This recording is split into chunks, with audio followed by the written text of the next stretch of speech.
Good day, sir. My name is Daniel Agurmatmat. Section is to H. My name is John Francis Gelosica, section is to H. This presentation is about acquiring and providing routine traffic data.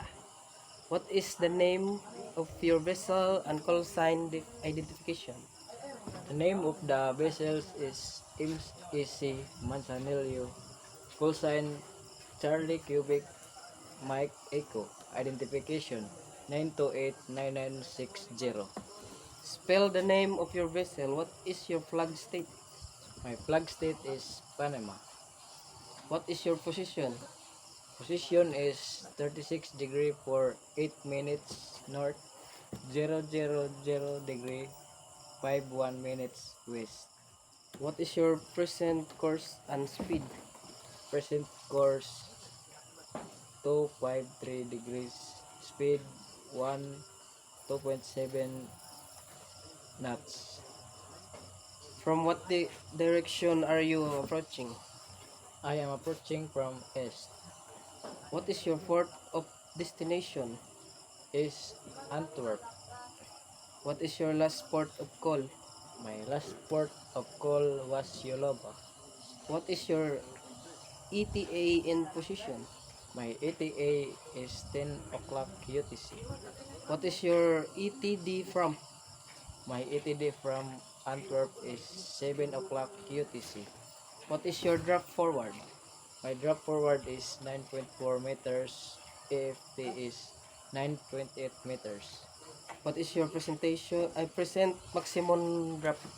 My present maximum drop is 9.8 meters. What is your freeboard?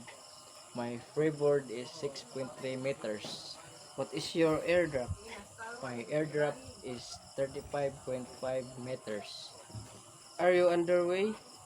No, I'm not underway. I am ready to underway. I am ready to get underway. What is your full maneuvering speed?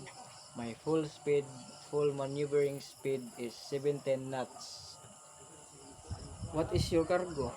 My cargo is general cargo in containers. Do you carry any dangerous goods? 345 kilograms IMO class 8 and 9. No, do not carry any dangerous goods. Do you have any deficiencies? Restriction? Yes, I have deficiencies restrictions. This is the following restrictions. IMMB is constrained by draft. I am constrained by drop. The maximum permitted drop is 12.3 meters. Do you have any list? Yes, I have list support starboard of 3 degrees. Are you on even keel? Yes, I am on even keel. No, I am trimmed by the head stern. And that's all. Thank you, sir.